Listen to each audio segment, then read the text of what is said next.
तं येन तस्मै श्रीगुरुवे नमः। श्रीचैतन्यमनोभीष्टं स्थापितं येन भूतले स्वयं रूपः कदा मह्यं ददाति स्वपदान्तिकं। वन्देऽहं श्रीगुरो श्रीयुतापदकमलं श्रीगुरून् वैष्णवांश्च। श्रीरूपं साग्रजातं सहगणरघुनाथान्वितं तं सजीवं साद्वैतं सावधूतं परिजनसहितं कृष्णचैतन्यदेवं श्रीराधाकृष्णपादान् सहगणललिता श्रीविशाखान्वितांश्च। नमो विष्णुपादाय कृष्णपृष्ठाय भूतले श्रीमते भक्तिवेदान्तस्वामिनिति नामिने। नमस्ते सारस्वते देवे गौरवाणी प्रचारिणे निर्विशेषशून्यवादी पाश्चात्यदेशतारिणे। नमो महावदन्याय कृष्णप्रेमप्रदायते कृष्णाय कृष्णचैतन्य नाम्ने गौरतुषे नमः। हे कृष्ण करुणा सिन्धो दीनबन्धो जगत्पते गोपेश गोपिकान्त राधाकान्त नमस्तुते। तप्त कांचन गौरांगी राधे वृंदावनेश्वरी वृषभानुसुते देवी प्रणमामि हरिप्रिये। वाञ्छाकल्पतरुभ्यश्च कृपा सिन्धुभ्यैव च पतितानां पावनेभ्यो वैष्णवेभ्यो नमो नमः। जय श्री कृष्ण चैतन्य प्रभु नित्यानंद श्री अद्वैत गदाधर शिवासादि गौरभक्तवृंद। हरे कृष्णा कृष्णा कृष्णा हरे हरे, हरे राम राम राम हरे हरे।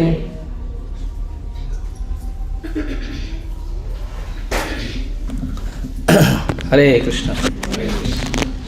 तो एक बार फिर आप सभी का विशेष स्वागत है हरे कृष्ण मंदिर के इस साप्ताहिक कार्यक्रम में। और जैसे गीता मैराथन चल रहा है तो हम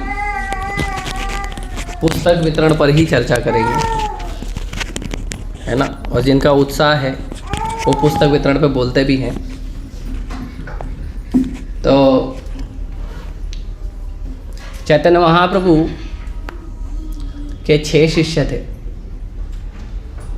सनातन गोस्वामी, रूप गोस्वामी, रघुनाथ दास गोस्वामी, रघुनाथ भट्ट गोस्वामी, गोपाल भट्ट गोस्वामी और जीव गोस्वामी। और जीव गोस्वामी जो थे सबसे छोटे थे और जीव गोस्वामी बहुत अधिक रचना किए थे। हमारे शास्त्रों के ऊपर उन्होंने बहुत अधिक रचना की थी। श्रील व्यासदेव जी जिन्होंने चारों वेद, पुराण, उपनिषद, शास्त्र लिखे हैं, तो उन्होंने जब शास्त्र लिखे थे तो उन्होंने टोटल 4 लाख श्लोकों की रचना की थी। 4 लाख श्लोक लिखे थे उन्होंने प्रचार करने के लिए, हम लोगों का उद्धार करने के लिए। दुर्भाग्य देखो, हिंदू लोग को एक श्लोक याद नहीं रहता गीता का, पढ़ना चाहिए।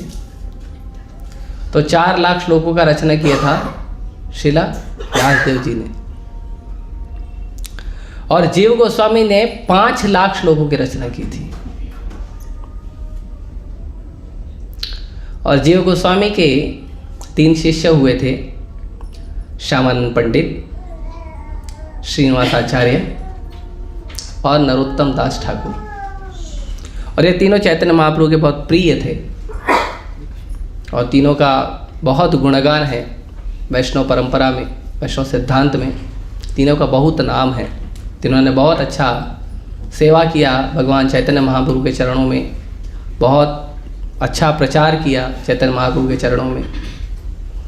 और इन तीनों ने मिलकर दुनिया का पहला बुक डिस्ट्रीब्यूशन पार्टी शुरू किया था, पहला पुस्तक वितरण। इसके पहले पुस्तक वितरण नहीं हुआ था, पहला पुस्तक वितरण इन तीनों ने शुरू किया था। और उसकी आज्ञा दी गई थी जीव गोस्वामी द्वारा। जीव गोस्वामी ने कहा आप तीनों जाइए और पुस्तकों को आप वृंदावन में, उन्हें आदेश दिया। उनका शिक्षा हुआ उनके चरणों में जीव गोस्वामी जी के। बाद में जीव गोस्वामी ने उनको आदेश दिया कि आप लोग बंगाल जाइए और वहाँ पर इसका आप लोग दूसरा कॉपी बनाइए। तो अभी तो हमारे पास प्रिंटिंग मशीन है, इससे प्रिंट हो जाता है ना। आप कंप्यूटर में पूरा प्रोग्राम करो, पूरा उसका बनाओ और बाद में कमांड दे दो तो प्रिंट आ जाता है। सबको आता है ऑलमोस्ट। 10वीं 12वीं के 10वीं 12वीं क्या 7वीं 8वीं के बच्चों को भी आता है प्रोजेक्ट एडिटिंग टीचर आजकल। लेकिन उस समय ऐसी कोई सुविधा नहीं थी, जेरोक्स मशीन, प्रिंटिंग मशीन कुछ नहीं था। तो एक ग्रंथ को अगर 2 करना है तो क्या करना पड़ता था पता है? बैठ के लिखना पड़ता था। तो उनको कहा कि आप ये ग्रंथ ले जाइए बंगाल में और वहाँ पर इन ग्रंथों को और इनका संख्या बढ़ाइए लिख लिख कर, और फिर इसका हम प्रचार करेंगे, वितरण करेंगे। तो महाप्रभु ने, तो जीव गोस्वामी ने यह आदेश दिया इन तीनों को। ये तीनों निकले वृंदावन से और फिर वृंदावन से बंगाल की ओर गए। तो बंगाल में जब ये पहुँचे तो वो एक गांव में पहुँचे, विष्णुपुर ऐसा कुछ नाम है गांव का। उस गांव में वो बोले हम रात को रुक जाते हैं, कल सुबह आगे जाके प्रचार करेंगे। तो उस गांव का एक राजा था जो ऐसे तो थोड़ा शास्त्र वगैरह सुनता था, भागवत वगैरह सुनता था, लेकिन उसका हृदय शुद्ध नहीं था, वो चोरी वगैरह भी करता था। वो राजा के पास एक ज्योतिष था और वो ज्योतिष जो है वो राजा को बताता था कि आपके गांव से सफ़र करके जाने वाले आदमी के पास कितना धन रखा है। और राजा क्या करता था, फिर रात में अपने सैनिकों को आदेश देता था जाके चोरी कर लो। तो वो जाके चोरी कर रहा है, लूट मार जो भी करते थे। इससे हमको ये समझना चाहिए कि जो व्यक्ति भक्ति में जस्ट शुरू किया है, भक्ति में आया है, उसका मतलब नहीं है कि वो शुद्ध भक्त बन गया है। कई बार हम लोग कंप्लेन करते हैं, प्रभु जी देखो वो भक्त होके भी ऐसा कर रहा है। तो हमारे जो पुराने संस्कार है, पुराने जो अनर्थ है, वो कई बार भक्ति में बाधा बनते हैं। कई बार जो भक्त व्यवहार कर रहा है, जब तक भक्त शुद्ध नहीं हो जाता तब तक उसका व्यवहार गलत हो सकता है। प्रभुपाद जी ने कहा है जो मैंने मंदिर बनाया है ये मेंटल हॉस्पिटल है। क्या है? और हम सब मेंटल है ना, बुरा मत मानिए, सच बात है। मेंटल का मतलब हम सब मानसिक रूप से बीमार हैं, हमारे मन में बहुत सारे दोष हैं। कितना बीमार है? कोई 90% बीमार है, कोई 80% बीमार है, कोई 50% 50% बीमार है, कोई 10% बीमार है। 10% 5% वाले तो ऑलमोस्ट शुद्ध हो जाते हैं, लेकिन प्रायः ज़्यादा बीमार लोग हैं हम लोग।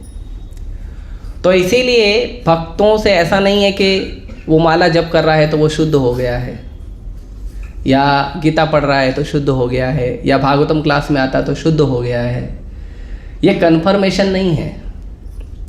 तो आप बोलोगे फिर फायदा क्या प्रभु जी माला करके? जब माला करके शुद्ध नहीं हुआ, भागवत पढ़ के शुद्ध नहीं हुआ, प्रसाद खा के शुद्ध नहीं हुआ, भक्तों के साथ आके शुद्ध नहीं हुआ, तो फिर फायदा क्या करके?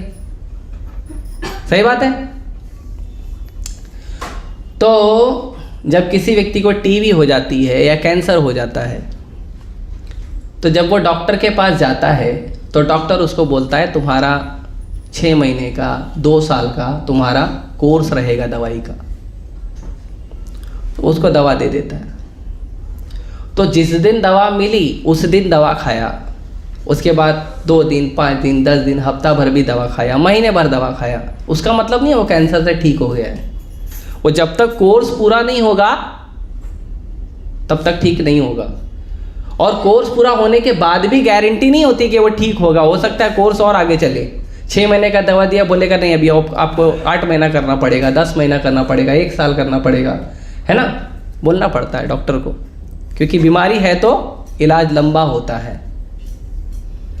तो वैसे ही जो भक्त भक्ति में आया है वो क्या करने आया है? वो अभी डॉक्टर के पास आ गया है। उसके पास बीमारी है, उसके पास दोष है, लेकिन वो डॉक्टर के पास आ गया है। तो 6 महीना 2 साल 5 साल 10 साल कम से कम 1 जन्म में शुद्ध तो होगा। 1 जन्म नहीं तो 2 जन्म 3 जन्म शुद्ध हो जाएगा वो, उसके अंदर अच्छे गुण आ जाएंगे। लेकिन अब वो डॉक्टर के पास आ गया। तो इतना फर्क है।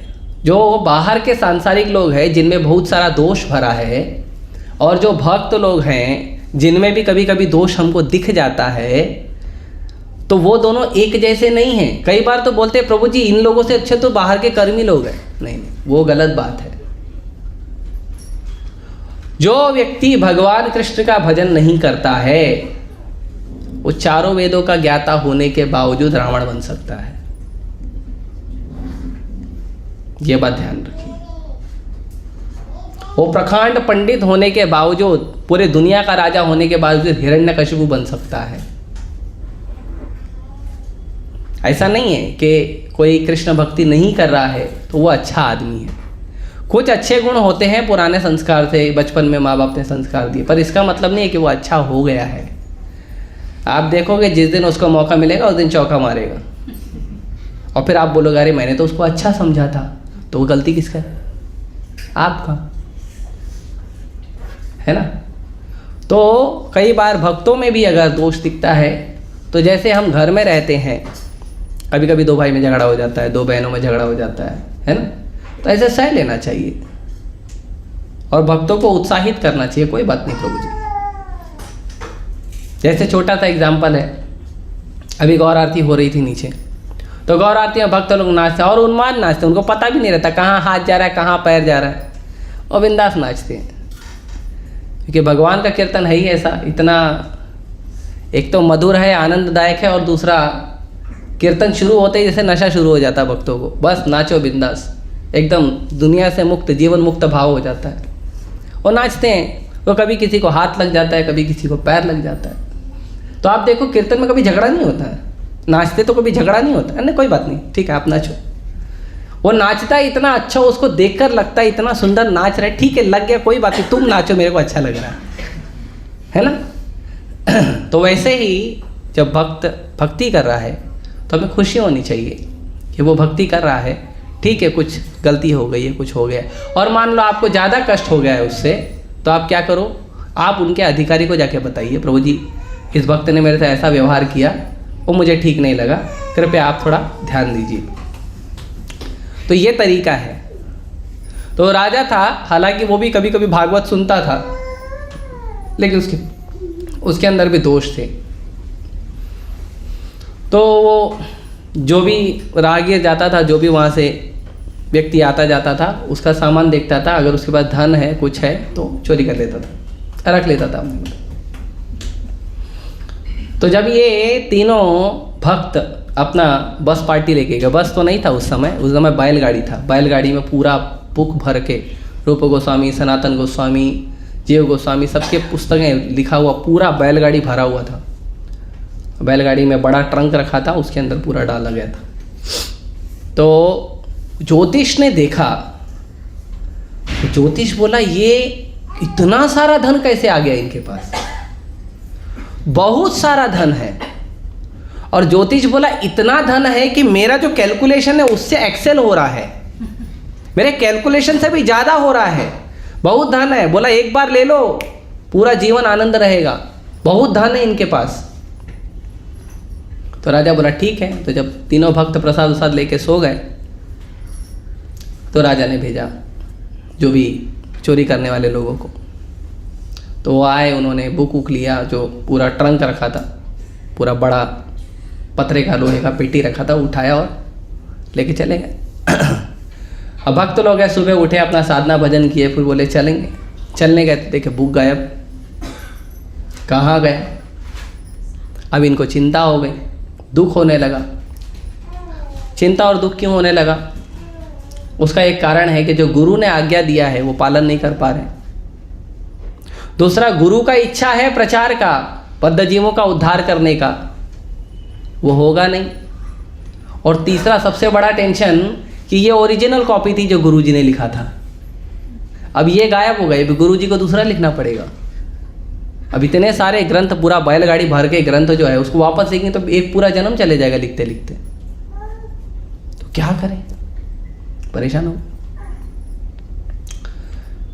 तो श्रीनिवास आचार्य जी ने कहा नरोत्तम दास ठाकुर और श्यामानंद पंडित जी को, आप ऐसा करिए, आप आगे जाइए, प्रचार शुरू करिए, मैं यहाँ ग्रंथों की खोज करता हूँ।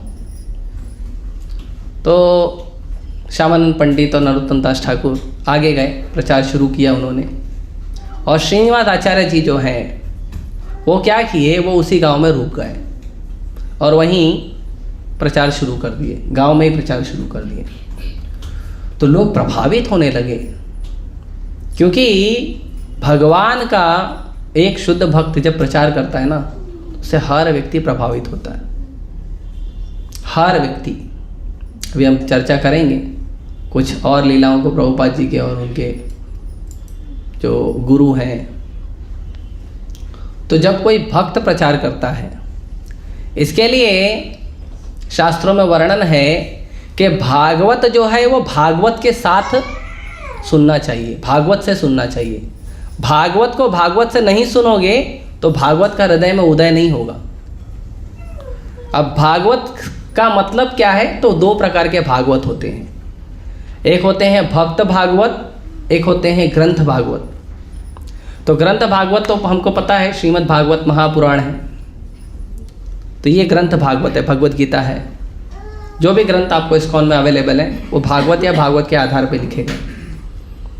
तो एक तो ये ग्रंथ भागवत है और दूसरा भक्त भागवत। भक्त भागवत मतलब जो ग्रंथ भागवत के अनुसार जीवन जीता है, जो चलता फिरता भागवतम होता है, उसको कहीं मिल जाओ आप, वहाँ पे आपको भागवतम का ज्ञान दे देगा। और ऐसे जो भक्त होते हैं वो अपने आचरण से लोगों को सिखाते हैं। अभी हम लोगों को क्लास देना तो हम थोड़ा प्रिपेयर करके आते हैं, किसी का लेक्चर सुनेंगे, थोड़ा नोट्स बनाएंगे, थोड़ा ग्रंथ पढ़ेंगे। भक्त भागवत जो है वो पूरी तरह एम्बॉडीड पावरफुल होते हैं। जैसे प्रभुपाद जी जहाँ गए प्रचार किए, जहाँ गए प्रचार किए। तो भक्त भागवत, तो जो भागवत है, जो भगवान की वाणी है, जो भगवान का ग्रंथ है, वो सुनना चाहिए भगवान के भक्तों से, और किसी से नहीं सुनना चाहिए। और किसी से सुनोगे तो वो काम करेगा जहर का। क्यों? अब भगवान का ग्रंथ है, भगवान का वाणी है तो अच्छा है ना, तो किसी और से सुनने में नुकसान क्या है? नुकसान ये है कि जब आप किसी भी व्यक्ति से बात करते हो, उससे कुछ सुनते हो, तो उस व्यक्ति के ज्ञान के साथ उसकी चेतना भी आपके अंदर प्रवेश करती है। ये बहुत बड़ा नुकसान है। इसीलिए पहले के जो टीचर होते थे कुछ सिखाते थे तो बच्चा पढ़ता भी था और संस्कारी भी बनता था, डिग्री भी लेता था, संस्कार भी प्राप्त होता था। आजकल के बच्चे पढ़ाई करते हैं, कॉलेज के बाहर ही जाके सिगरेट पीते हैं, दारू पीते हैं, क्योंकि जो पढ़ाने वाला है उसकी चेतना भी बच्चे में जाती है। तो ये बहुत महत्वपूर्ण है कि अगर हम भगवान का ज्ञान ले रहे हैं तो ऐसे व्यक्ति से लें जो व्यक्ति सच में भगवान का भक्ति कर रहा है, ताकि भगवान का ग्रंथ पढ़कर हमको भगवान का भक्ति प्राप्त हो। नहीं तो आप देखो कि बहुत सारे भागवत कथाकार है, आपके सामने भागवत पढ़ेंगे, वहीं बाजू में पान का जो है प्लेट रखा रहेगा, उसमें 4-5 पान रखा रहेगा, तंबाकू रखा रहेगा। आपने देखा होगा कई सारे मंदिरों में लोग रामायण पढ़ते हैं, वहीं तंबाकू का पान का प्लेट रखा रहता है, वो खाते रहते हैं, पढ़ते रहते हैं और बोलते 24 घंटा अखंड रामायण पढ़ रहे हैं। अखंड तो होता नहीं है, खंडित तो हो रहा है, बीच बीच में तंबाकू खा रहे आप। खंडित नहीं, दूषित हो रहा है वो आदमी की चेतना इतनी खराब है, वो पढ़ रहा है। ठीक है, कम से कम उतना तो कर रहा है, कुछ गलत काम करने से अच्छा रामायण पढ़ रहा है, उसका चेतना तो थोड़ा शुद्ध होगा, वो बात अलग है। लेकिन हमको नहीं सुनना चाहिए, हमको भक्तों से सुनना चाहिए, जो भगवान का नाम जप करता है, जो ग्रंथों को पढ़ता है, जो प्रसाद खाता है, जो भक्तों का संग करता है, धामवास करता है, ऐसे लोगों से हमको सुनना चाहिए, किसी भी व्यक्ति से नहीं सुनना चाहिए।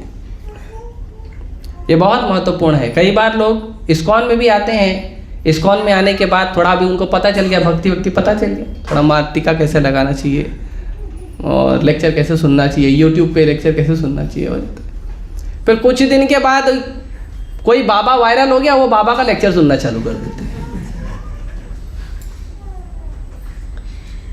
यहाँ नुकसान होगा आप। और फिर क्या होता है, कुछ दिन के बाद पता चलता भक्त गया कहाँ? बाबा के पास, इस्कॉन में गायब। आया था भक्ति करने इस्कॉन में, सीखा सब कुछ इस्कॉन में, लेकिन गया बाबा के पास। क्यों? क्योंकि वो चेतना जो है उस व्यक्ति की उसने लेक्चर के माध्यम से ले लिया। इसलिए बहुत महत्वपूर्ण है कि जो ग्रंथ आप पढ़ रहे हो वो प्रामाणिक होना चाहिए। जिस व्यक्ति से आप कृष्ण कथा सुन रहे हो वो प्रामाणिक होना चाहिए। जो व्यक्ति आपको कृष्ण कथा सुना रहा है वो जिस गुरु परंपरा में, वो गुरु परंपरा प्रामाणिक होनी चाहिए,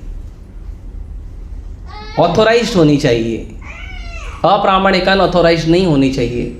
किसी ने अपने हिसाब से गुरु बन गए, अपने हिसाब से बाबा बन गए, अपने हिसाब से गीता सिखा रहे हैं, है ना। 2-4 आप देखोगे इंटरनेट पर 2-4 वायरल लोग हैं, वो बोलते हैं आप हमसे गीता सुनिए, इनसे मत सुनिए। और आप देखोगे ना वो तिलक लगाता है, ना वो साधु का कपड़ा पहना हुआ है, इतना बड़ा बड़ा दाढ़ी लगा के बैठा हुआ है और अपने आप का साधु बोलता है। और आप उसका और थोड़ा जीवनचर्या में जाओगे तो आप देखोगे वो फिल्मी गाने पे नाचता भी है। हाँ, है कुछ लोग। इसीलिए ठीक से पता करिए। और आसान तरीका क्या है कि आप जिस व्यक्ति के मार्गदर्शन भक्ति करें उसे पूछ लो, बता दे किसका सुनना है।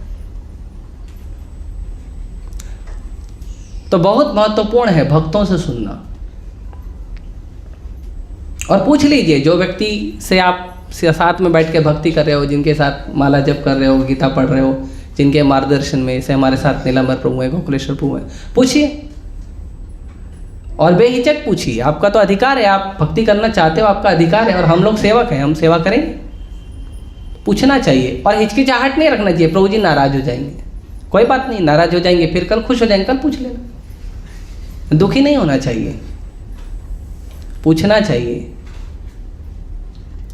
और भक्तों को भी बताना चाहिए। अगर आपके पास कोई आया, एक बार आया नहीं समझ में आया तो बता दो, 2 बार आया नहीं समझ में आया फिर बता दो, 3 बार आया नहीं समझ फिर बता दो। जब भगवान अर्जुन को ज्ञान दिए तो भगवान क्या बोले, तुमको नहीं समझा तो बताओ, मैं वापस रिपीट करता हूं। भगवान ने बोला। 5वें स्कंद में महाराज जड़ भरत की कथा आती है। महाराज भरत जिनके नाम पे पूरा पृथ्वी का नाम भारत पड़ा, महाराज भरत की कथा आती है। महाराज भरत जो हैं वो ज्ञान दे रहे थे महाराज रघुगुणा को। महाराज रघुगुणा को जब वो ज्ञान दिए तो पहली बार ज्ञान दिए तो महाराज रघुगुणा बोला समझ में नहीं आया, रिपीट करो। तो उन्होंने रिपीट किया। फिर दूसरी बार फिर महाराज रघुगुणा ने बोला समझ नहीं आया, रिपीट करो। फिर उन्होंने रिपीट किया।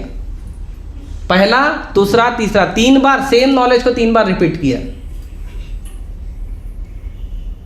और महाराज रघुगुण जो है वो उनको अच्छे से समझ में आया भक्ति, और फिर उन्होंने जड़ भरत महाराज को अपना गुरु स्वीकार किया। तो बहुत महत्वपूर्ण है, भक्तों से सुनिए। एक शुद्ध भक्त का कीर्तन सुनोगे, लेक्चर सुनोगे तो आपके हृदय में जितना ज़्यादा भक्ति का परिवर्तन आएगा, जितना अच्छा भक्ति का परिवर्तन आएगा, उसका 1% भी आप यहाँ वहाँ का कहीं का सुनोगे तो नहीं आएगा। इसीलिए मेरा निवेदन सबसे है कि आप में से जो लोग भी हैं लेक्चर सुनने के इच्छुक हैं, ये सब सुनने के इच्छुक हैं, तो पहले तो आप पूछ लीजिए, जो आपका मार्गदर्शक है उससे पूछ लीजिए कि आप क्या लेक्चर सुनना चाहते हो, क्या बुक पढ़ना चाहते हो, वो पूछ लीजिए। और दूसरा, कम से कम प्रभुपाद जी का एक लेक्चर तो जरूर सुना करो, क्योंकि प्रभुपाद जी शुद्ध भक्त हैं, वो आचार्य हैं हमारे। इस्कॉन के प्री एमिनेंट आचार्य प्रभुपाद जी हैं, सबके लिए शिक्षा गुरु हैं। ऐसे कभी कभी लोग बोलते हैं प्रभु जी हमको शिक्षा गुरु चाहिए। शिक्षा गुरु प्रभुपाद जी ऑलरेडी हैं। इस्कॉन में जो भी व्यक्ति एंट्री मारता है सबके लिए शिक्षा गुरु प्रभुपाद जी हैं, और जो इस्कॉन में शुद्ध भक्त बन गया उसके लिए भी शिक्षा गुरु प्रभुपाद जी हैं। प्रभुपाद जी सबके लिए शिक्षा गुरु है।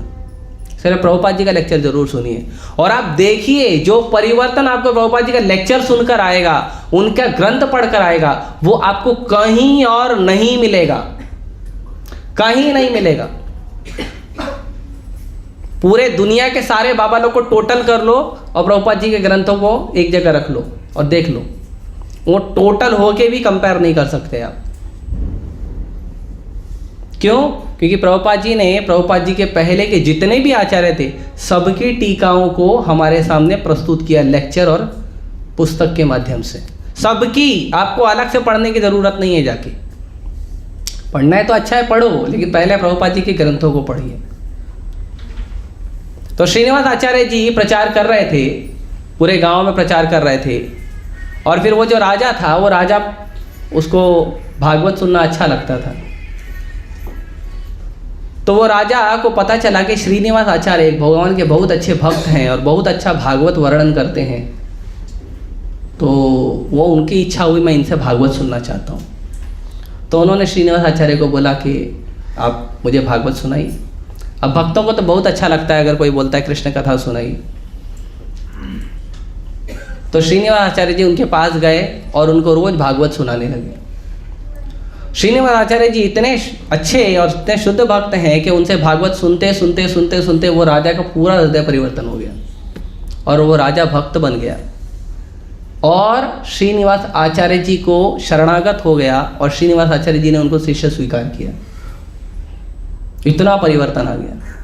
ये परिवर्तन होता है अगर आप भक्तों से सुनोगे तो, नहीं तो ऐसे रील बनाने वाले घूमते रहते हैं, जिंदगी भर रील बनाते रह जाओगे, भक्ति नहीं मिलेगा। भक्ति करना चाहिए। किसी को प्रचार करने के लिए कुछ करना है, रील बनाना है, फोटो खींच के डालना है, सोशल मीडिया का यूज करना है, दैट इज अलाउड। लेकिन आपका उद्देश्य रील बनाना नहीं होना चाहिए, आपका उद्देश्य भक्ति करना होना चाहिए और भक्ति का प्रचार करना होना चाहिए। मतलब उसमें चेतना का इंपॉर्टेंट है कि चेतना क्या होनी चाहिए कि मेरा भक्ति बढ़े और प्रभुपाद जी का प्रचार हो, ये चेतना होनी चाहिए, है ना। नहीं तो फेमस होने के लिए तो बहुत लोग करते हैं, लाइक्स मिलने के लिए, फेमस होने के लिए, सबसे क्या होगा उससे, कितने बड़े भक्त बन जाओगे आप अमोघ लीला प्रभु, अमरेंद्र प्रभु और मोहन रूपा प्रभु ऐसे बड़े भक्त बन पाओगे? नहीं। प्रभुपाद जी के जितने शिष्य हैं ऐसे बड़े भक्त बन पाओगे? नहीं। क्यों? ये लोग इतने बड़े भक्त कैसे बने? लेक्चर दे के, रील्स बना के? नहीं, गुरु का आशीर्वाद प्राप्त करके। आपके जीवन में आपको कुछ भी बनना है, गुरु का आशीर्वाद मिलेगा, तुरंत बन जाओगे। और नहीं तो जिंदगी भर करते रहो, कुछ फर्क नहीं पड़ेगा। 2-4 हज़ार, 2-4 लाख, 2-4 करोड़ फॉलोअर हो जाएंगे, उसके बाद भी आपके भक्ति में प्रभाव नहीं पड़ेगा, क्या फायदा। इसके लिए प्रयास करना चाहिए, भक्तों से सुनो, भक्तों का आशीर्वाद प्राप्त करो। तो श्रीनिवास आचार्य के भक्त बन गए राजा। तो अब भक्त बन गए, उनके शिष्य बन गए, तो अब गुरु है तो गुरु आदेश देंगे, अब शिष्य बन गए तो आदेश देंगे। अब पूरा गांव का राजा है। तो श्रीनिवास आचार्य जी ने बोला कि मेरे को एक छोटी सी प्रॉब्लम है। क्या प्रॉब्लम है? तो उन्होंने कहा, मैं जब इस गांव में आया था तो मैं कुछ ग्रंथ लेकर आया था, वो खो गया है किसी तरह से, पता नहीं कहाँ खो गया है, कैसे कैसे खो गया, बताया उन्होंने। तो जब बताया तो वो राजा बड़ा दुखी हुआ। वो प्रणाम किया श्रीनिवास आचार्य को और कहा कि वो ग्रंथों को आपके पास से लेने वाला दोषी व्यक्ति मैं ही हूँ, आप आइए, मैं आपको वो ग्रंथ देता हूँ। तो वो राजा लेके गया, उनका जो गोदाम था उसमें लेके गया, उसमें पूरा ट्रंक रखा हुआ था, पूरा पुस्तक वैसे ही एज इट इज भरा हुआ था। बोला मेरे को तो सोना चांदी माणिक की यही धन लगता था। और वो ज्योतिष ने बोला कि इतना धन है कि तुम गिनती नहीं कर सकते, मेरी गिनती से ऊपर है। तो इतना धन है तो मैं उसको उठा लिया, मुझे क्या पता इसमें सोना चांदी माणिक क्या है ही नहीं। तो सोना चांदी माणिक और दुनिया का जितना धन है ना, उसका कैलकुलेशन है, उसकी एक सीमा है जिसको हर व्यक्ति प्राप्त कर सकता है। लेकिन भगवान की भक्ति का जो धन है ना, वो पूरी सृष्टि में कोई ऐसा ज्योतिष नहीं बना है जो पता कर सके वो कितना बड़ा धन है, क्योंकि वो सबसे बड़ा धन है। इस व्यक्ति को भगवान का भक्ति मिल जाता है ना, वो सोना चांदी माणिक्य पारस पत्थर और वो पुखराज और क्या क्या है ना लोग जाते हैं और पत्थर लेने के लिए, रंग बिरंगे पत्थर लेने के लिए, और सोचते हैं उससे हमारा नसीब बदल जाएगा। नहीं बदलेगा, ब्रह्मा जी ने जो लिखा वही रहेगा, चेंज नहीं होगा। जो आज दुख आने वाला वो कल आएगा, बस इतना ही फर्क पड़ेगा। लेकिन दुख जितना है उतना आएगा जरूर, चेंजेस नहीं होएगा।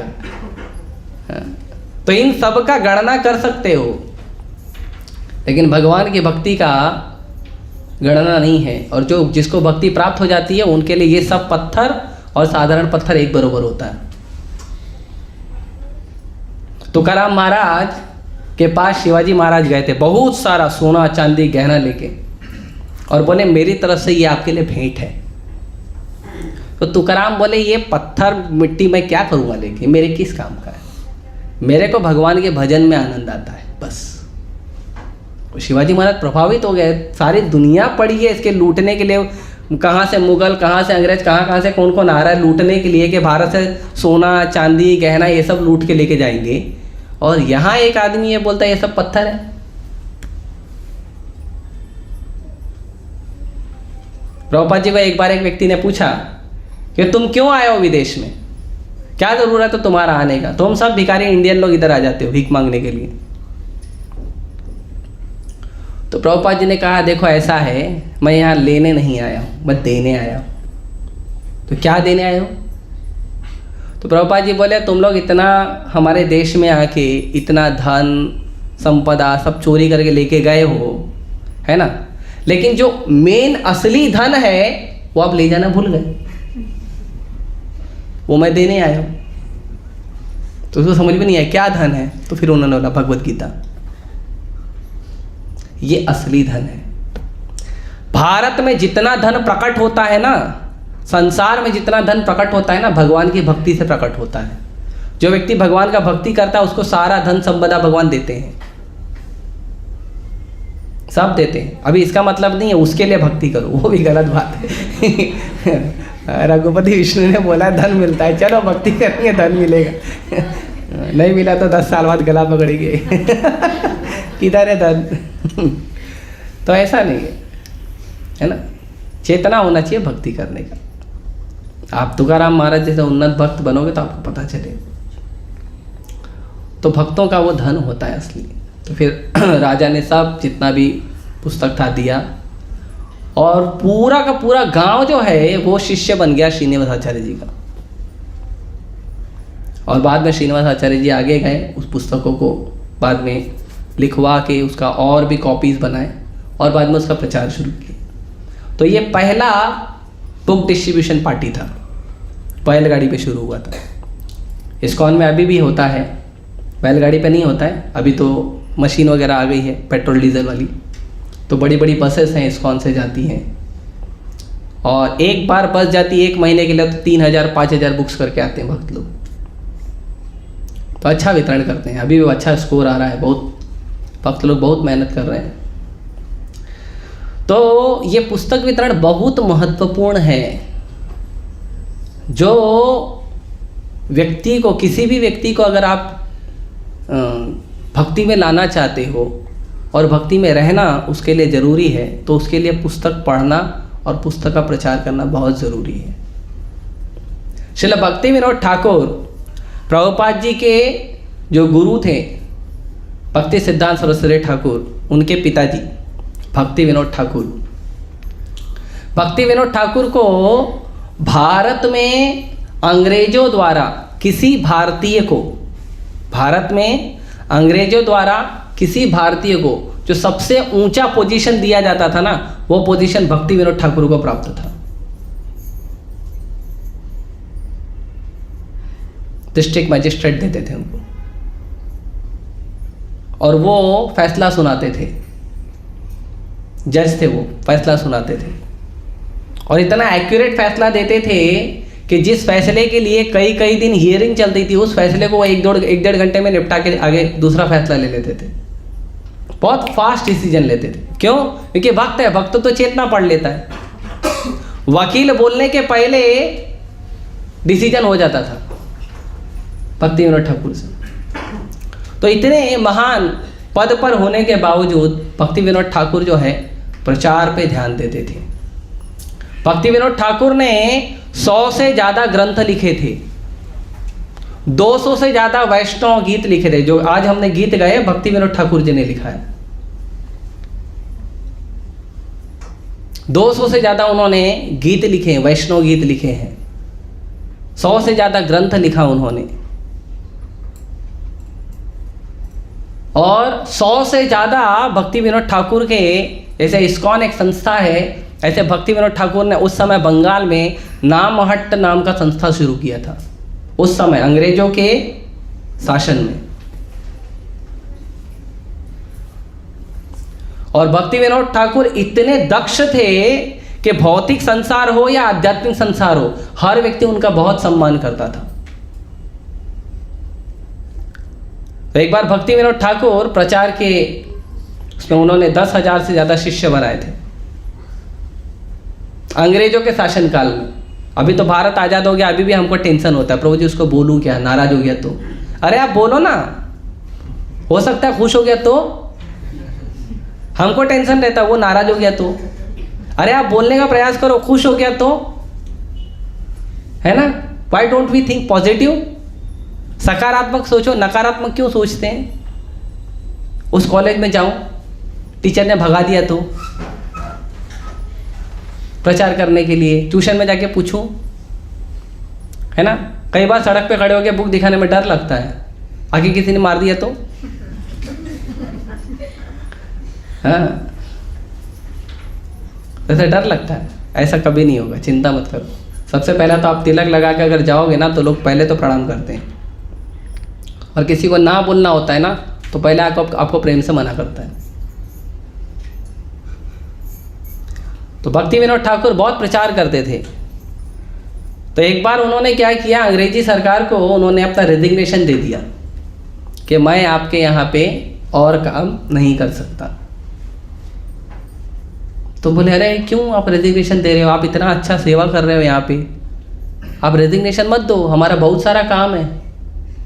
आप दे दोगे तो आप जैसा दूसरा आदमी मिलेगा नहीं हमको। सही बात है, दूसरा भक्त कहाँ से लाएंगे अंग्रेज लोग, खुद तो भक्त है नहीं। तो भक्ति विनोद ठाकुर ने कहा मुझे ग्रंथ लिखने रहते हैं, आपके यहाँ आने के लिए 2 घंटा, जाने के लिए 2 घंटा, मेरा दिन का 4 घंटा वेस्ट होता है, मैं उसको ग्रंथ लिखने में लगा सकता हूँ। तो मुझे बहुत टाइम लगता है ट्रैवलिंग में। तो अंग्रेजी सरकार ने क्या किया पता है, भक्ति विनोद ठाकुर के घर से ऑफिस तक के लिए उन्होंने केवल भक्ति विनोद ठाकुर के लिए रेलगाड़ी लगा दी। आप अभी भी जाओगे तो नवद्वीप मंडल में गोद्रुम द्वीप पर भक्ति विनोद ठाकुर जी का घर है, आप देखोगे अभी भी वो रेलगाड़ी का आपको पट्टा दिखेगा। उनके घर से उनके ऑफिस तक रेलगाड़ी लगा दी कि आप रेलगाड़ी में आओ।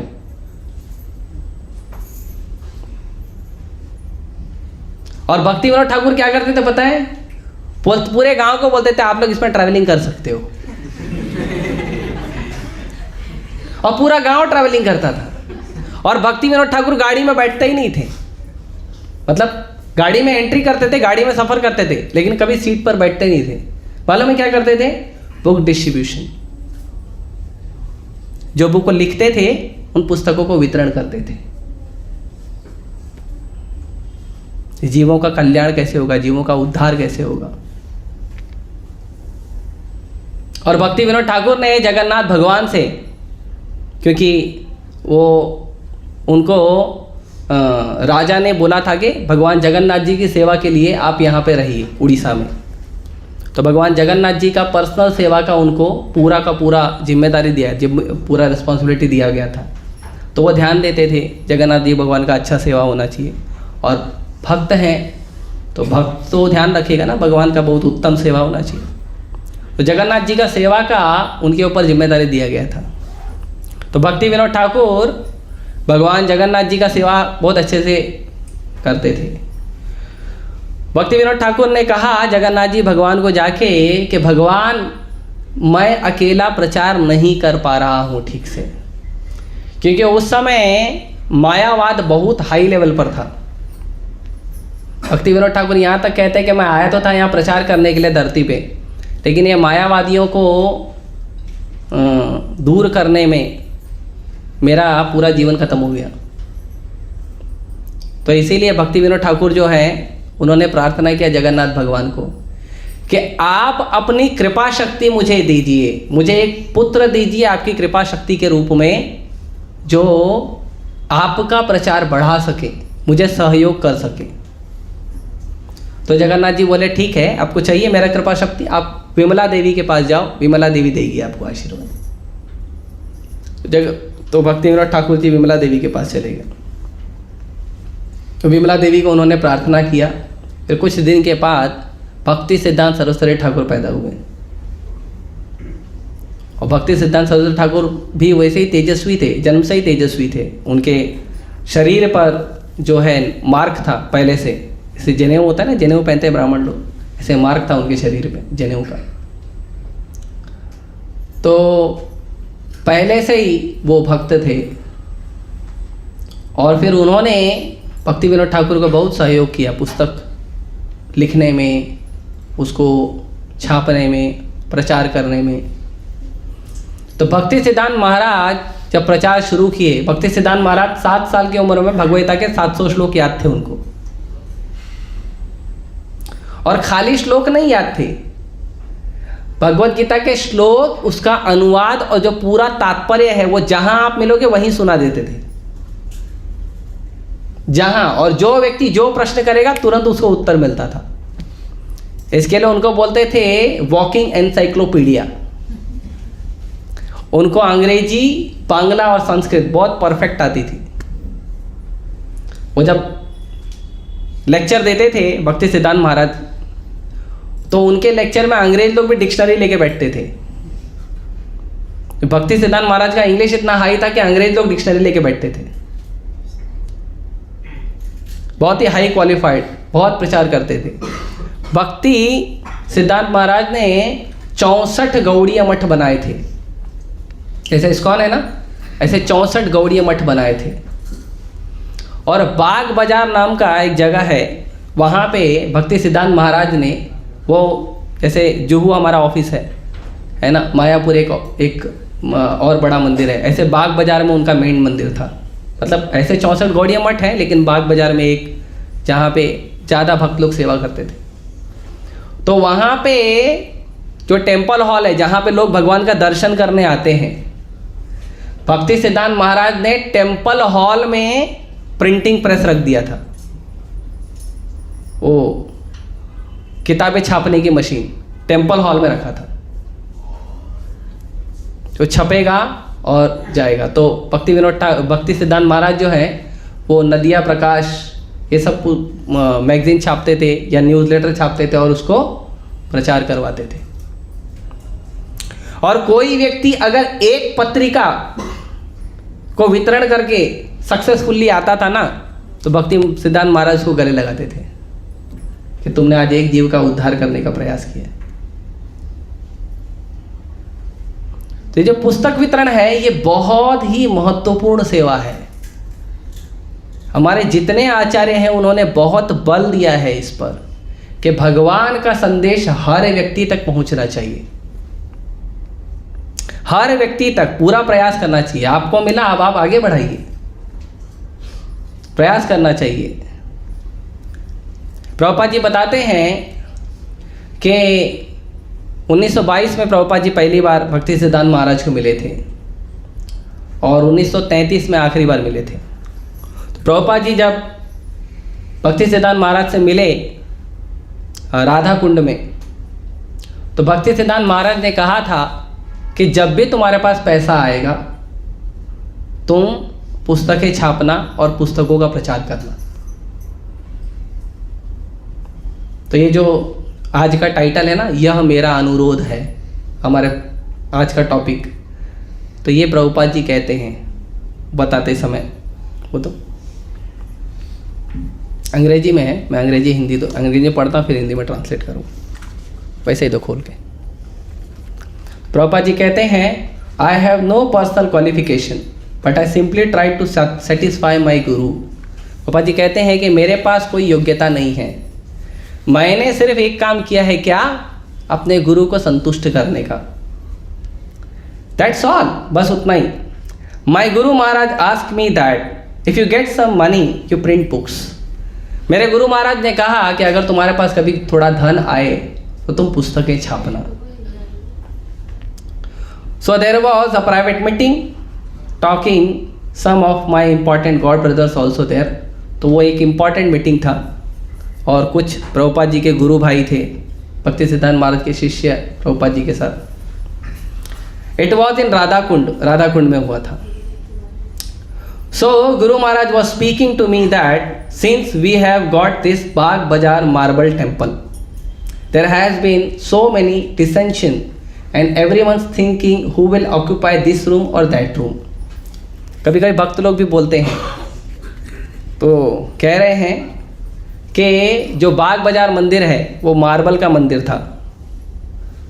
मतलब पहले मार्बल का मंदिर बनना बहुत बड़ी बात था। अभी भी आप देखोगे तो आपका जो राधा रास बिहारी मंदिर है वो मार्बल का मंदिर है ना। और बाद में राधा गिरिधारी मीरा रोड में सुंदर मार्बल का मंदिर है, और एक बनकर तैयार हो रहा है कहाँ पे,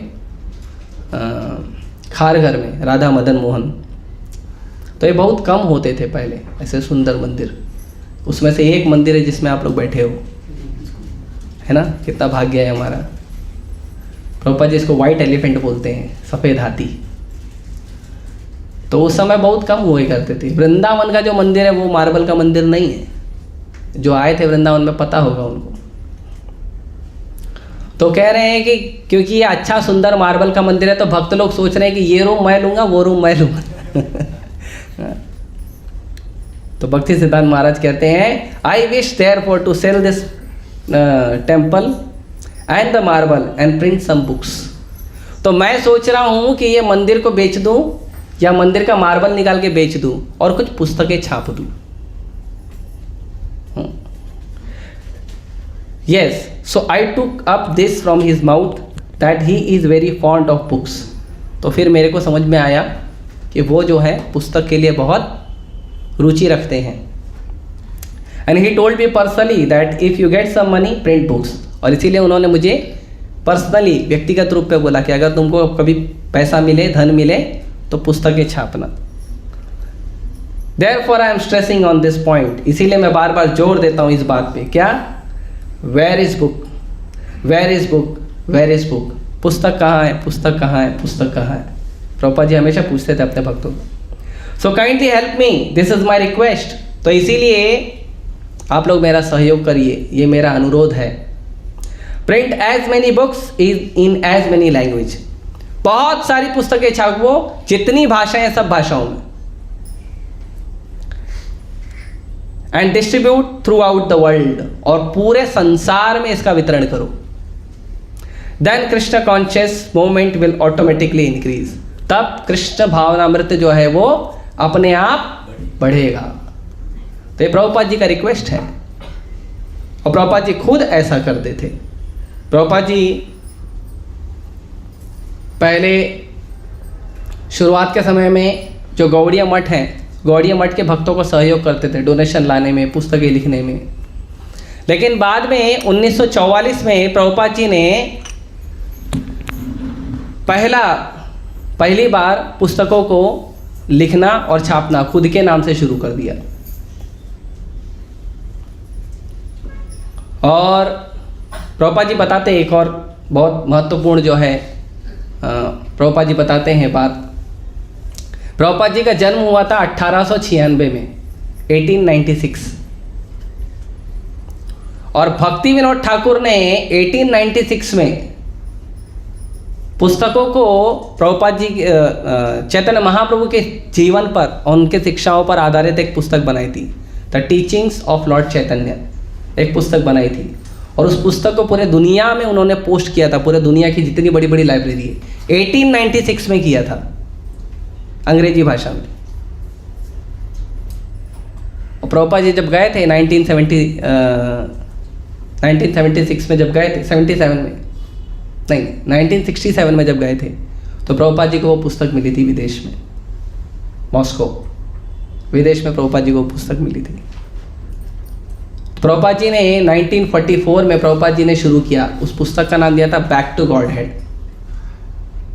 भगवान के पास वापस चलो, उसका नाम दिया था। अभी भी back to godhead magazine मिलता है इस्कॉन में। प्रभुपाद जी ने उसको लिखना शुरू किया।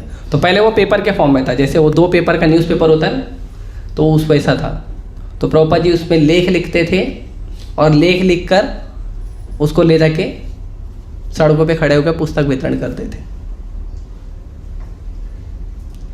प्रभुपाद जी खुद पेपर खरीदते थे, खुद उसको लिखते थे, फिर प्रिंटिंग कराने जाते थे, फिर प्रिंटिंग करा के खुद चेक करते थे उसको, कहीं गलती तो नहीं है प्रिंटिंग में, फिर उसको रीप्रिंट कराते थे, फिर उसको बुक को लेकर, वो पेपर को लेकर खुद दिल्ली की सड़कों पर जाकर खुद वितरण करते थे। इसीलिए कुछ लोग प्रभुपाद जी को बोलते थे ये पुस्तक बेचने वाला सन्यासी है। प्रभुपाद जी सन्यासी थे, तो बोलते थे बुक बेचने वाला सन्यासी है। उनको क्या पता पुस्तक का कितना महत्व है। प्रभुपाद जी करते थे। बाद में प्रभुपाद जी ने उसको बुक फॉर्म में कर दिया, मैगजीन फॉर्म में कर दिया। तो अभी आपको बैक टू गॉडहेड जो बुक है वो जो मैगजीन के फॉर्म में मिलेगा, पेपर के फॉर्म में नहीं मिलेगा। तो प्रभुपाद जी उसको मैगजीन्स के फॉर्म में शुरू कर दिए। प्रभुपाद जी जो है वो श्रीमद् भागवतम लिखते थे छिप्पीवाड़ा मंदिर में बैठकर।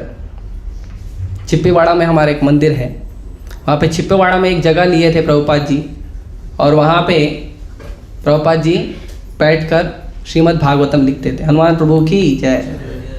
हनुमान प्रभु वरिष्ठ भक्त आए हैं हमारे कथा में। तो प्रभुपाद जी क्या करते थे, वहाँ पर बैठकर श्रीमद् भागवतम लिखते थे, दिल्ली में छिप्पीवाड़ा में बैठकर, और लिखते थे, फिर उसको प्रिंट कराते थे, फिर सड़कों पे जाके भागवतम डिस्ट्रीब्यूट भी करते थे। तो एक बार प्रभुपाद जी को श्रीमद् भागवतम का, अभी तो भागवतम एक ही बुक में मिल जाता है, पहला स्कंद। पहले भागवतम का जो पहला स्कंद है वो 3 भाग में मिलता था। तो प्रभुपाद जी को जो तीसरा भाग था, उन्होंने 2 भाग लिख लिया था, तीसरा भाग उनको लिखना था, तो उसके लिए उनके पास पैसे नहीं थे। तो वो सिंधिया शिप कंपनी की जो मालकिन है, सिंधिया शिप, उनकी जो मालकिन है सुमति मोरारजी, तो सुमति मोरारजी के पास वो आए। उनको किसी ने बोला कि आप उनके पास जाइए, धन मिलेगा आपको। तो सुमति मोरारजी के पास आए। सुमति मोरारजी के पास आए तो उन्होंने बोला, जो सेक्रेटरी था उसको बोला मुझे मिलना है, कुछ धन की आवश्यकता है, पुस्तकें छापना है। कुछ धार्मिक लोग होते हैं धन देते हैं। इस्कॉन भी जब पुस्तकें छापता है तो बहुत कुछ लोग हैं विद्यादान देते हैं, इससे हम पुस्तकें छाप कर लोगों को बांटते हैं। तो प्रभुपाद जी गए तो उसने कहा कि नहीं आप जाइए, अभी नहीं मिलेंगे आपको। तो प्रभुपाद जी सोचे कि रात होने के समय, ऑफिस बंद होने के समय, वो सुमति मोरारजी जाएगी तो यहीं से। तो क्या किए, वहीं सीढ़ी पर बैठकर प्रभुपाद जी जप कर रहे थे। 5 घंटा प्रभुपाद जी वेट किए थे। 5 घंटा बैठ के जप कर रहे थे। फिर सुमति मोरारजी जब आई तो उनको बताया कि देखो ऐसा ऐसा है, मुझे पुस्तकें छापना है। तो फिर उन्होंने कहा ठीक है कल मेरे ऑफिस में आइए। फिर उन्होंने धनराशि दी पुस्तकें छापने के लिए। तो इस तरह से प्रभुपाद जी ने बहुत संघर्ष किया है पुस्तकों को लिखने में, छापने में और बांटने में। बाद में जब प्रभुपाद जी जब विदेश जा रहे थे तो उनके पास जो धन था विदेश जाने के लिए, अभी आदमी को कुछ चाहिए ना, खर्चा पानी कुछ। अभी हम लोग तो इधर से जाएंगे है ना, इधर से खाली हमको विरार जाना हो है ना, तो 200-300 रुपये जेब में रख लेते हैं। कभी ऑटो से जाना पड़े, कभी एसी ट्रेन से जाना पड़े, है ना, अलग अलग तरीका है। कभी लोकल से नॉर्मल से जाना पड़े तो रख लेते कुछ धन। तो प्रभुपाद जी ने क्या धन लेके गए थे यहाँ से अमेरिका पता है? प्रभुपाद जी के पास कुछ कपड़े थे, 2 जोड़ी 3 जोड़ी कपड़े थे, और एक गरम शॉल था जो सुमति मोरारजी ने कहा था कैप्टन पंड्या को दिला देना, और एक छतरी थी, और भारत के 40 रुपये थे उनके पास। अमेरिका का कोई पैसा नहीं था, सिर्फ भारत के 40 रुपये, और एक पूरा पेटी ट्रंक भर के प्रभुपाद जी के पास श्रीमद् भागवतम था। तो प्रभुपाद जी तो धन लेकर गए थे विदेश में, वो पुस्तकें थी, क्योंकि जो 40 रुपये प्रभुपाद जी लेकर गए थे वो 40 रुपये बाद में लाके प्रभुपाद जी जब दिल्ली में आए थे तो एक गाड़ी वाले को उन्होंने वो 40 रुपये दिए थे। वो खर्चा नहीं किया था अमेरिका में, चलेगा किधर, डॉलर चलता ना उधर। तो इस तरह से बहुत संघर्ष प्रभुपाद जी ने किया है इन पुस्तकों के लिए, और ये पुस्तकों से ही असली प्रचार होता है। हम किसी भी व्यक्ति को थोड़ा लेक्चर दे देंगे, थोड़ा प्रसाद खिला देंगे, थोड़ा कीर्तन में नचा देंगे, आप भक्ति करो, आप देखोगे कुछ समय के बाद वो फिर उसका मन घूम जाएगा। लेकिन अगर आप उसको पुस्तक दोगे, वो पढ़ेगा तो उसका हृदय जरूर परिवर्तित होगा। इसलिए प्रभुपाद जी एक जगह कहते हैं कि आपके 2 मिनट के लेक्चर का क्या फ़ायदा अगर उसने पुस्तक नहीं लिया है। तो अगर वो पुस्तक लेगा तो उसका पूरा जीवन बदल जाएगा। प्रभुपाद जी कहते हैं अगर वो पढ़ेगा पुस्तक तो उसका पूरा जीवन बदल जाएगा। पूरा पुस्तक नहीं पढ़ेगा, एक अध्याय पढ़ेगा तो भी जीवन बदल जाएगा। एक अध्याय नहीं, अगर एक पेज पढ़ेगा तो भी उसका जीवन बदल जाएगा। एक पेज नहीं, अगर एक लाइन भी पढ़ेगा तो भी उसका जीवन बदल जाएगा। इतना महत्व है हमारे इन भगवान के शुद्ध वाणी का, जो हमारे आचार्यों के माध्यम से हमें प्राप्त हो रहा है। तो इसीलिए हम सबको प्रयास करना चाहिए कि ज़्यादा से ज़्यादा ग्रंथों का वितरण करें। अभी हम तो दिसंबर में थोड़ा पुस्तक वितरण पे बताते हैं और कहते हैं करिए, लेकिन पूरा साल करना चाहिए। जिनको करना है अभी करिए, जिनको चाहिए कुछ पुस्तकें लेके घर में रखिए, पूरा साल वितरण करिए। हर व्यक्ति को मिलिए, कृष्ण के बारे में बताइए, पुस्तक वितरण करने के लिए कहिए। और उससे भी ज़्यादा महत्वपूर्ण है कि जिन पुस्तकों को आप वितरण कर रहे हो उसको खुद भी पढ़ो। क्योंकि आप खुद नहीं पढ़ोगे तो आप क्या प्रचार करोगे? आपको ही नहीं पता उसका क्या मैजिक है। जब आपको उसका मैजिक पता चलेगा, आपका जब उसका जादू पता चलेगा, आपको जब उसका प्रभाव पता चलेगा, तब ना दूसरों को आप बता पाओगे। तो जब आप खुद पढ़ोगे रोज 5 मिनट, 10 मिनट, आधा घंटा, 1 घंटा, तो आपके अंदर अपने आप भाव होगा कि मैं इतना सुंदर, इतना पवित्र ग्रंथ मैं सबको प्रचार करूंगा, इतना सुंदर ज्ञान मैं सबको बताऊंगा। इसीलिए खुद भी पढ़िए। इसीलिए हमारे रोज के 24 घंटे के समय में 5 मिनट, 10 मिनट, आधा घंटे का समय निकालिए और पुस्तकों को दीजिए। ये जो पुस्तकें हैं ना, ये साधारण नहीं है। आप भगवान से अगर बात करना चाहते हो तो इन पुस्तकों को पढ़ो। इन पुस्तकों को अगर आप पढ़ोगे तो आपको ऐसा 100% आभास होगा कि आप भगवान से बात कर रहे हो। हमें हुआ है, इसीलिए हम बता रहे हैं। आप इन पुस्तकों को पढ़ो, आपको आपके जीवन में जो भी समस्या आपके मन में चल रही ना, उसका उत्तर आप खोलोगे, बुक मिल जाएगा। जो व्यक्ति रोज लेक्चर सुनता है और पुस्तक पढ़ता है ना, वो व्यक्ति जो भी मन में उसके विचार, टेंशन, प्रॉब्लम लेकर चलता है ना, उसका उत्तर उसको तुरंत मिल जाता है, उसी दिन मिलता है। जिस दिन उसके मन में शंका आती है उसी दिन उसका समाधान मिलता है, पुस्तकों में या लेक्चर के माध्यम से। ये प्रामाणिक है, ये इस्कॉन के हर भक्त ने किया है। हर भक्त को ये रियलाइजेशन है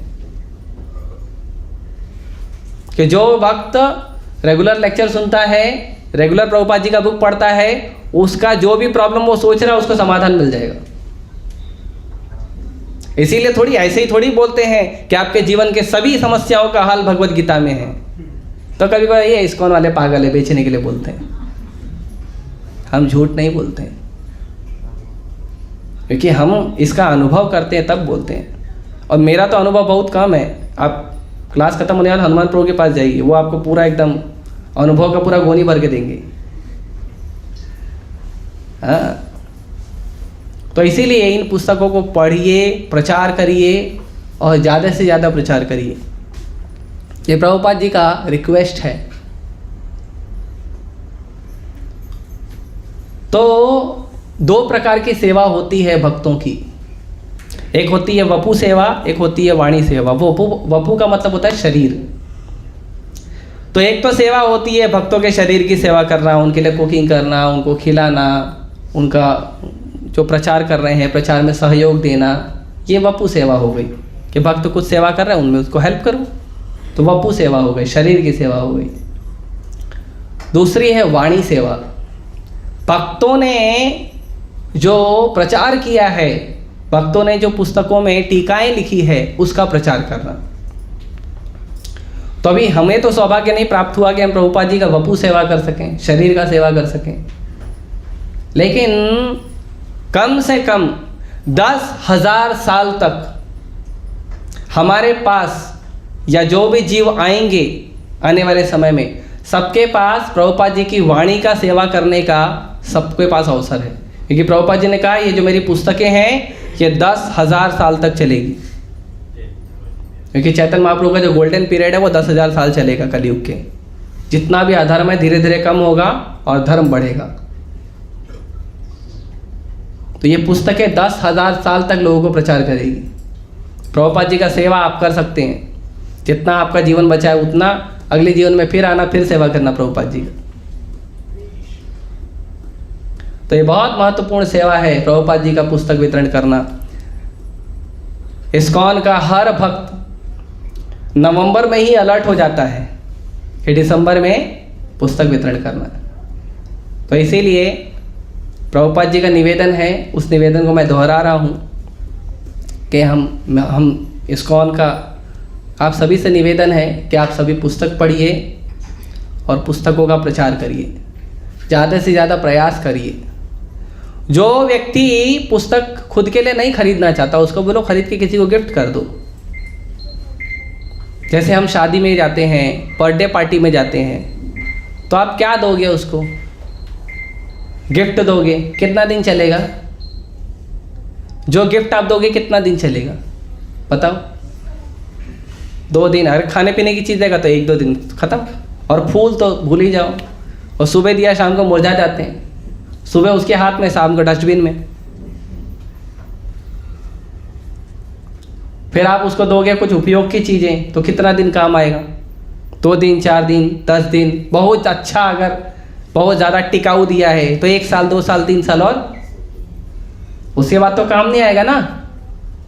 लेकिन अगर आप उसको एक पुस्तक दोगे तो वो पुस्तक उसके पूरे जीवन के लिए काम आएगी, उसके पूरे परिवार के जीवन के लिए काम आएगी।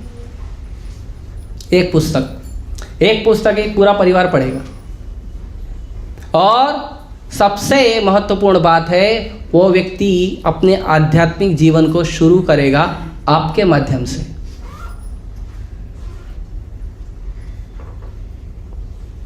तो अगर आप प्रयास करोगे तो किसी को एक गीता दे दो या भागवतम दे दो, जैसा आपका खर्च करने का विचार हो, है ना। किसी का विचार हो, अभी किसी का बहुत कम खर्च करने का विचार है, तो बहुत कम खर्च की भी पुस्तकें आती है। 20 रुपये, 30 रुपये, 50 रुपये की पुस्तकें आती है, वो एक दे दो। फिर कोई कहेगा नहीं, लोग पढ़ते थोड़ी हैं। अच्छा, ये भी भ्रांति है लोगों के अंदर कि प्रभु जी मैं बुक दूंगा, वो पढ़ेगा नहीं तो अपमान हो जाएगा। अरे पहले आप देने का तो काम करो। और अगर लोग बुक नहीं पढ़ते तो ये हॉल खाली रहता था, भरा थोड़ी रहता था। आज के समय इस्कॉन मंदिर, हर इस्कॉन मंदिर पूरा हाउसफुल प्रोग्राम चलता है। बताओ, हम तो कोई बॉलीवुड मूवी भी नहीं दिखाते। हम तो किसी को पार्टी, बड़ा पार्टी भी नहीं करते, ना दारू पिलाते हैं किसी को।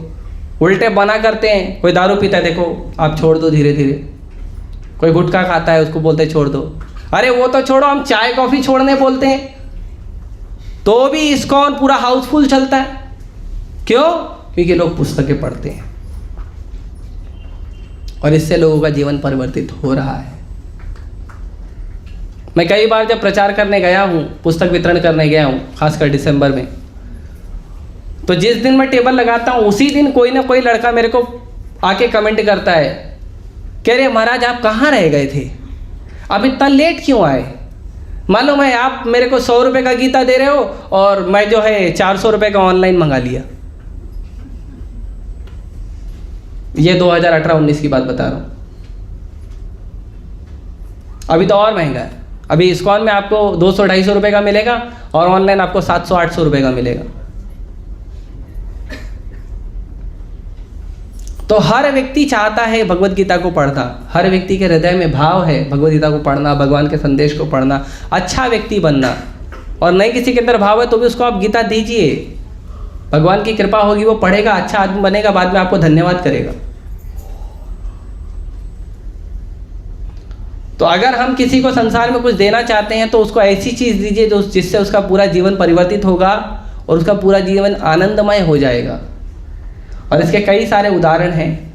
हम आने वाले समय में कोई लेक्चर लेंगे तो कुछ पुस्तक वितरण की लीलाओं का भी चर्चा करेंगे कि इस्कॉन के भक्तों ने पुस्तक वितरण की है, उससे क्या क्या परिवर्तन आया। तो ऐसे कई सारे उदाहरण हैं, कई सारे हमारे पास कथाएं हैं भक्तों की कि भक्त लोग केवल पुस्तक पढ़ के उनका जीवन परिवर्तित हुआ है। तो इसीलिए इन पुस्तकों को पढ़िए। मैं भी पहले कई सारे अलग अलग संस्थाओं की पुस्तकें पढ़ता था, कई सारे संस्थाओं की पुस्तक ऐसा भर के रखता था अपने घर में। मैं पढ़ता था, मुझे अच्छा लगा, दूसरों को भी बांटता था। लेकिन जब मेरे हाथ में इस्कॉन की बुक आई और जब मैंने इस्कॉन की बुक पढ़ा तो जितना भी था उसको ले जाके किसी को दान कर दिया, पूरा बुक नहीं चाहिए ये बुक। फिर इस्कॉन की सब बुक रखने लगा। हमेशा 70, 80, 100 बुक मेरे पास, हमेशा 70, 80, 100 गीता हमेशा रखता था मेरे पास। जो व्यक्ति आता था उसको पहला गीता का प्रचार करता था, क्योंकि इतना शक्तिशाली संदेश है। अभी कुछ लोगों को विश्वास नहीं हो रहा होगा, वो इसलिए क्योंकि आपने पढ़ा नहीं है अभी तक। और हम ना लेक्चर देके आपको एहसास नहीं दिलाएंगे, हम लेक्चर में थोड़ा महत्व बता सकते हैं, एहसास आपको खुद करना होगा। जैसा आप मिठाई की दुकान पे जाते हो तो मिठाई वाला क्या करता है, आपको एक्सप्लेन करता है, इसमें मावा डाला है, शक्कर डाला है, बेसन डाला है, या आटा डाला है, या काजू डाला है, बादाम डाला है, एक्सप्लेन करता है। क्या करता है वो, थोड़ा सा तोड़ के दे देता है, खुद एक्सपीरियंस करो, दूसरा ग्राहक, है ना। तो इस्कॉन में भी आओगे, आप पूछोगे ये पुस्तक कैसी है, खड़े होके एक तुरंत आप एक पेज पढ़ लो, आपको समझ में आ जाएगा कितनी शक्तिशाली बुक है। ठीक है, तो इसीलिए प्रभुपाद जी का रिक्वेस्ट है, हम सबका रिक्वेस्ट है, कृपया पुस्तक वितरण करिए, कृपया पुस्तकों को पढ़िए, रोज पढ़िए। पढ़ेंगे तो आपको प्रेरणा मिलेगी पुस्तक बांटने की। तो कृपया रोज पढ़िए, कम से कम 5 मिनट 10 मिनट पढ़िए मिनिमम। और आप ज़्यादा समय दे सकते हो तो ज़्यादा अच्छा है। आप थोड़ा उसको पढ़िए और उसको प्रचार करिए। ठीक है, धन्यवाद। हरे कृष्णा कृष्णा कृष्णा हरे हरे, हरे राम राम राम हरे हरे। किसी का कोई प्रश्न है तो 1 या 2 प्रश्न ले सकते हैं, समय आगे जा रहा है। इधर उधर मत देखिए, अपना प्रश्न भी पूछ लीजिए। लोग इधर उधर देखते कौन पूछ रहा है, अपना प्रश्न पूछ लो। आपको मन में कोई प्रश्न है तो नहीं है, मतलब सबको सब कुछ समझ में आ गया या कुछ नहीं समझा, है ना। सब कुछ समझ में आया तो प्रभुपाद जी का आशीर्वाद है, और कुछ नहीं समझ में आया तो मेरी कमी है, प्रयास करूंगा सुधारने का। ठीक है, धन्यवाद। Srila Prabhupada book distribution marathon के, श्रील प्रभुपाद के, हरे कृष्णा।